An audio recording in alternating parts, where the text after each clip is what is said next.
Hey everybody, welcome back to Video Game. So today I got a fun and exciting video for you guys today because I'm doing a follow-up long-term review on the TR Octopus Fight Stick.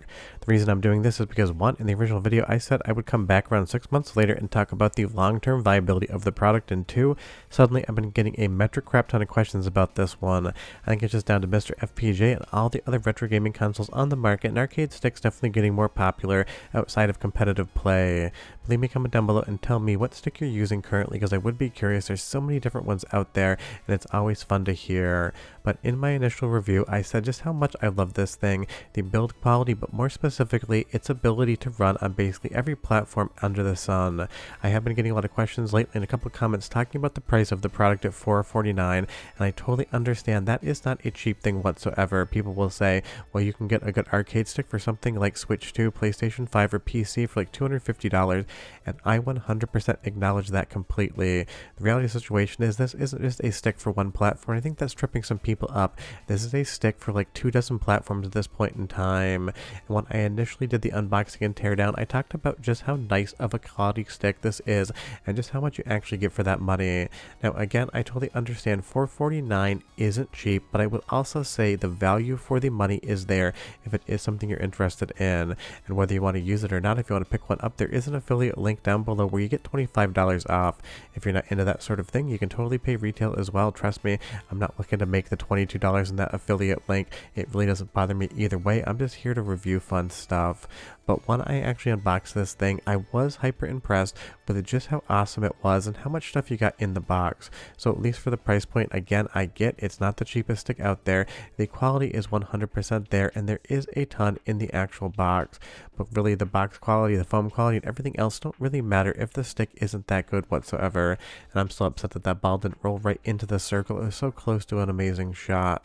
Now, I've been using this basically as my daily driver for the last 6 months or so, and in the initial review, I talked about the Gorilla Glass and how that was supposed to be pretty scratch resistant. Now, I don't wear my wedding ring when I use any of my sticks or controllers just because it always drives me nuts, but this thing has held up absolutely flawlessly. The only thing I've done with it is basically just take a little Windex on a wet paper towel and just wipe it down when it gets a little bit of too much grime on there. And it's not just me who's been using this in my office setting. It's not just me using it for YouTube or sitting in my living room playing some games at night. I actually brought this up to Midwest Classic Gaming Expo in Milwaukee in the spring and set it up for the full Tobii Polystars 3DO M2 setup as the second player stick, and people banged on this thing, beat on it like it owed them money all day long, and it basically went back into the box exactly in the same condition that I took it out in. And initially I was a little bit nervous bringing it up there because it was brand new. I didn't want it to get absolutely walloped on, but honestly, no issues whatsoever. And that really is one of my favorite things right off the top about this stick outside of the build quality. I don't really have to have any other arcade sticks out when I'm trying to capture footage or just play games for fun. You can definitely modify this thing to your heart's content as well. We'll get into that in just a bit, but every single part is modular, so if at any point in time you want to change the stick out, you want to change the buttons out, change up the colors, you can 100% do that. Now additionally, this has been really nice for Dreamcast as well, having a modern stick that will work on Dreamcast and also a built-in VMU. But around the back you're going to see basically this telephone connector that's going to be for all of the consoles. You get your DB15 for stuff like Neo Geo, and you also get your USB-C in, which is absolutely one of my favorite features. But again, using this on a supergun, especially for MCG, was absolutely awesome. Just made it easy for me.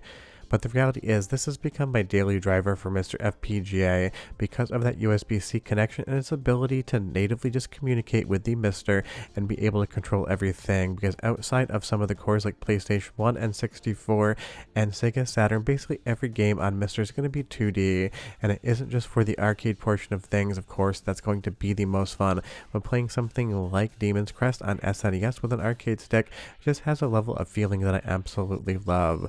But if you're looking for an arcade stick for MiSTer FPGA that also can be basically everything else you have in your collection, then this is definitely an awesome candidate, because you can go from MiSTer to Xbox 360 to PlayStation to Switch to things like that and absolutely just have a great time. And I think that's what maybe again is kind of bypassing people when they talk about the stick and the price. It is the ability for it to be something that you can use on near to every console out there. But again, Dreamcast might be my favorite supported feature here with that built-in VMU, but you also get the tournament lockout buttons as well.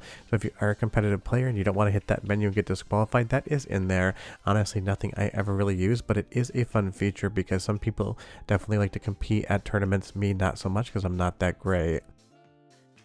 But having this VMU right in the middle has been a huge bonus on this stick because it did come with the Dreamcast cable, so now I don't have to worry about how I'm actually saving my games, because with some modern sticks, it can be a little bit finicky with the VMU, and there's more than one built in there. And in the initial review, I talked about the weight, and I said I'd let you know in a future video if that ended up feeling a little bit too heavy, and honestly, it does not.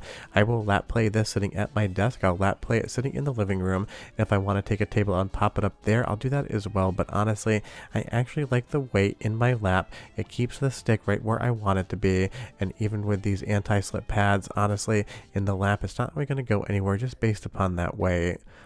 But recently, I've been talking about the RPCS3 updates in Technopair and all the arcade games that are working there. And for Tekken 6 as well as the sequel, it's been absolutely amazing for that as well. Because honestly, on Windows, all you need to do is plug the stick in and start using it. You really don't have to worry about configuring much else. You just bind your buttons and go. And that really has been my favorite part about this stick. I'll take it from Windows to my consoles to my MiSTer FPGA to my Neo Geo to my supergun. All I do is change cables and push a couple buttons and everything is ready to go. And I would say that's one of the #1 benefits of this. On the software side, you hold down a few buttons, configure it to whatever console you want to use. You hold down a few buttons, you bring it over to Windows. You hold down a few buttons, then you're playing Neo Geo or Supergun.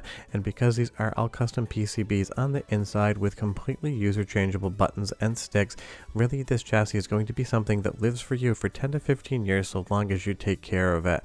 I can't imagine any problems with the PCB in there. It is just basically rudimentary hardware that you can just swap out on the buttons and stick combo. And because everything does have those quick disconnect, it's going to be like 30 seconds or so to actually pop a button out and replace it.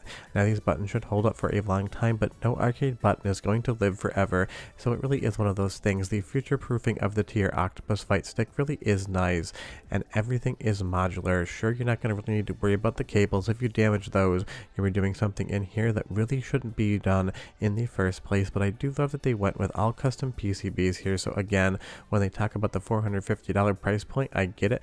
It is on the higher end, but it is a full custom job. And these right angle quick disconnects, all you need to do is unplug them, pop a button out, pop a button in, and then you're right off to the races with that button working again. And while I really haven't changed any parts on mine whatsoever, I have been thinking about doing a channel theme, kind of that neon blue, yellow, and pink for the buttons. I just haven't actually seen them in stock right now, but that really is the nice thing.